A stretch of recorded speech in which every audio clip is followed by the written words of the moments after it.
చంద్రబాబు నాయుడు గారు చేసిన పనులు పూర్తి చేస్తున్నా.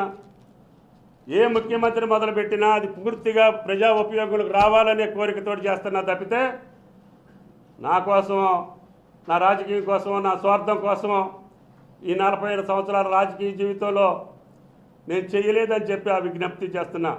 వాళ్ళ మనసుకు కూడా తెలుసు, నన్ను వ్యతిరేకించే రాజకీయ పక్షాలకు కూడా తెలుసు, నన్ను అవమానపరిచే వ్యక్తులు కూడా తెలుసు.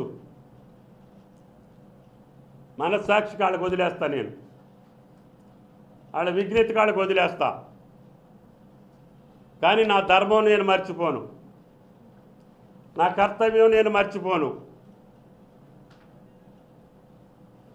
ఈ ఉమ్మడి రాష్ట్రంలో అత్యధిక కాలం మంత్రి పదవిలో ఉన్న వ్యక్తిని, మీ అందరి దయ వల్ల, మీ అందరి ఆశీస్సులతోటి బతికేటటువంటి వ్యక్తిని, ప్రజల యొక్క అనురాగంతో, వాళ్ళ ఆశీస్సులతో ఉన్నా తప్ప ఎవరిని నేను దేహి అని అడుక్కునే స్థితిలో లేను.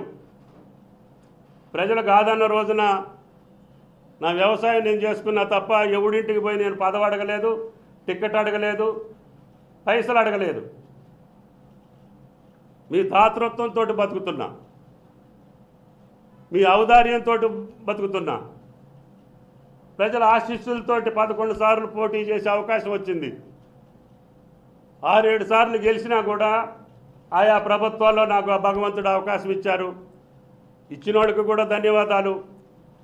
వాళ్ళ యొక్క ఆలోచన ప్రకారంగా ఆ ప్రభుత్వానికి మంచి పేరు రావాలని, నేనున్న వ్యవస్థకి మంచి పేరు రావాలని, నేనున్న కాలంలో ప్రజలు ఈ పనులు జరుగుతాయనే విశ్వాసం, నమ్మకం ప్రజల్లో కలిగించాలని, వాళ్ళ జీవితాల్లో వెలుగులు నింపాలని తప్పితే ఈ కుహన విమర్శలకి, ఈ చిల్లర విమర్శలకి భవిష్యత్తులో నేను సమాధానం చెప్పాల్సిన అవసరం లేదు.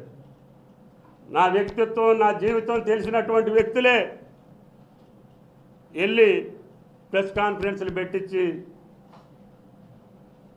ఈ సీతారామ దాని మీద కానీ, ఈ ప్రభుత్వంలో జరిగే కార్యక్రమాల మీద అవాకులు చవాకులు బెరటం, 6 నెలలకే ఆడిపోసుకోవటం, 6 నెలల్లో ఈ యొక్క విధ్వంసం మొత్తం కాంగ్రెస్ ప్రభుత్వమే చేసిందని చెప్పుకోవటం మీకే తగుదు.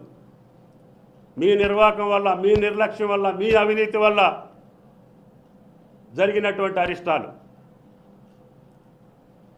ఇవాళ సోషల్ వెల్ఫేర్ హాస్టళ్లలో ఆ పరిస్థితులు ఎందుకున్నాయి?